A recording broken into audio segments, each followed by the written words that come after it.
राजू एक छोटा सा गांव का लड़का था जो उत्तर भारत के एक छोटे से गांव में धर्मपुर में रहता था। उसका परिवार बेहद गरीब था। पिता खेतों में मजदूरी करते थे, माँ दूसरों के घर में बर्तन साफ करती थी।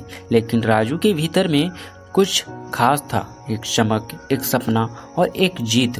राजू को पढ़ने का बहुत शौक था, लेकिन गांव के स्कूल में बस एक पुरानी ब्लैक बोर्ड और टूटी बेंचें थी। किताबें तो उसके पास था ही नहीं। फिर भी वह हर रोज स्कूल जाता और जो भी शिक्षक बोलते उसे ध्यान से याद करता। वह खेत में काम करने के बाद भी पढ़ाई के लिए समय निकालता। एक दिन जब गांव में गर्मी बहुत ज़्यादा थी, खेतों की मिट्टी फट गई थी, लोग पीने के पानी के लिए तरस रहे थे। ऐसे हालातों में भी राजू स्कूल जाना नहीं छोड़ता था। उसकी माँ अक्सर कहती, बेटा ये पढ़ाई तेरे पेट का खाना नहीं भर सकती, कोई काम पकड़ ले। लेकिन राजू हर बार मुस्कुरा कर कहता, माँ अगर पढ़ाई छोड़ दी तो मैं हमेशा यूं ही मेहनत करता रह जाऊंगा। मैं मेहनत तो करूंगा, लेकिन उस जगह पर पहुंचने के लिए जहां लोग मेरे जैसे बच्चों को आगे बढ़ने का मौका दे। राजू ने 10वीं कक्षा पास की, पूरे जिले में टॉप करके। पूरे गांव में चर्चा हो गई, लेकिन आगे की पढ़ाई का खर्चा उठाने वाला कोई नहीं था। तब राजू ने स्कूल के पास ही एक चाय की दुकान पर काम करना शुरू किया। दिन भर चाय बनाता, रात में पढ़ता। कई बार उसे भूखा सोना पड़ता था, लेकिन उसने हार नहीं मानी। उसने 12वीं भी अच्छे अंकों से पास की। अब उसका सपना था IIT में दाखिला लेना। लेकिन यहाँ असली परीक्षा शुरू हुई। इंटरनेट नहीं, कोचिंग नहीं और ना ही कोई गाइड। फिर भी राजू ने पुराने मोबाइल में डाउनलोड किए गए वीडियो, टूटी किताबें और रात भर जाग कर की गई मेहनत से खुद को तैयार किया।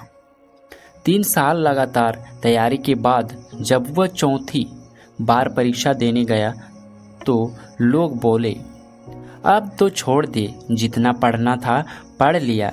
लेकिन उस दिन राजू ने खुद से कहा, अगर इस बार भी नहीं हुआ तो भी पछतावा नहीं रहेगा, क्योंकि मैंने जी जान लगाई है।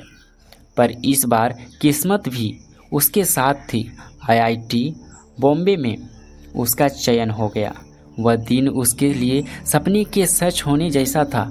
माँ की आंखों में आंसू थे, लेकिन इस बार दुख के नहीं, गर्व के आंसू थे।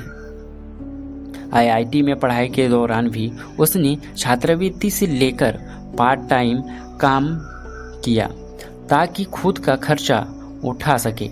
उसने पढ़ाई पूरी की और फिर एक मल्टीनेशनल कंपनी में शानदार नौकरी मिल गई। आज राजू हर साल अपने गांव में आकर उन बच्चों को जिनके पास संसाधन नहीं हैं, उसने एक पुस्तकालय भी बनाया है जिसमें वह किताबें रखवाता है जो कभी उसके पास नहीं थी। तो दोस्तों, इस कहानी से हमें ये सीख मिलती है कि राजू की कहानी यह बताती है कि छांव की तलाश में चल पड़ा जो धूप में, उसने खुद पेड़ बनकर औरों को छांव दी। हमारे जीवन में हालत चाहे जैसे भी हो, अगर हौसले बुलंद हो और इरादे मजबूत हो तो कोई भी मंजिल नामुमकिन नहीं।